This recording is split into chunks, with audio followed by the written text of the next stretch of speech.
The last thing I want to show you this week has everything to do with the Cycles rendering engine. We have two different rendering engines inside of Blender. One's called Eevee, and last week we rendered our first image out of Blender in that rendering engine. Well, Eevee is a near real-time rendering engine. It's pretty great, and it's meant to very quickly draw our images. It's not physically accurate though, and the prettiest pictures are going to come from what's called cycles. And when we're creating still images, the Cycles rendering engine is far superior. Eevee is great for animations. Because it's near real time, we can create high quality images very, very quickly at the expense of that physical base lighting and the physical base reflection and refraction system.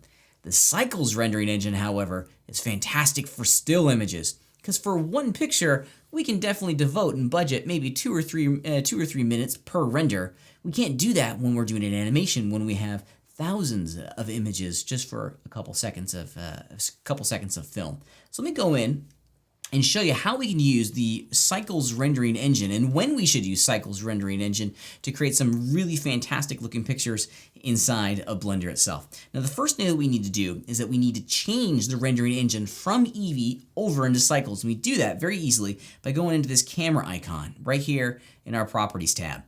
At the top here says Eevee. This is the default. This is the near real-time rendering engine. And what we want to use is the Cycles rendering engine.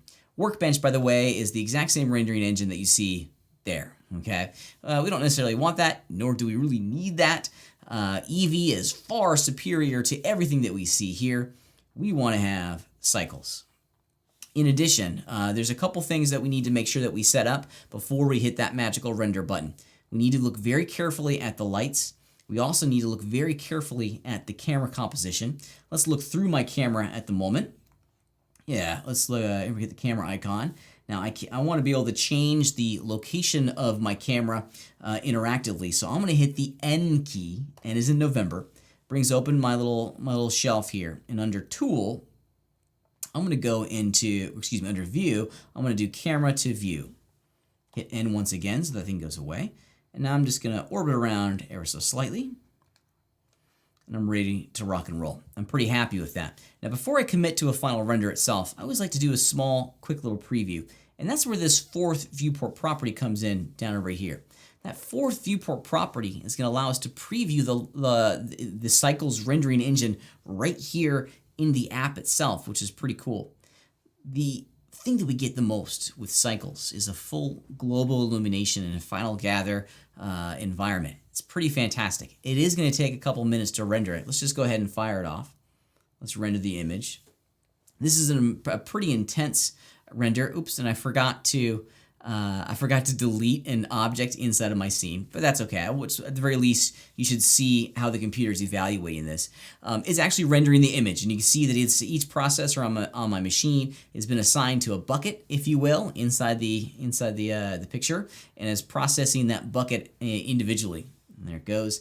It does take a little bit longer, but the result that we're going to get is physically accurate and really kind of cool. Now, at the moment, we're sending it some pretty rudimentary information. The sculpture is real basic, the lighting, the material setup's real basic, but when you want to get photorealistic renders out of Blender, Cycles is the way to do it.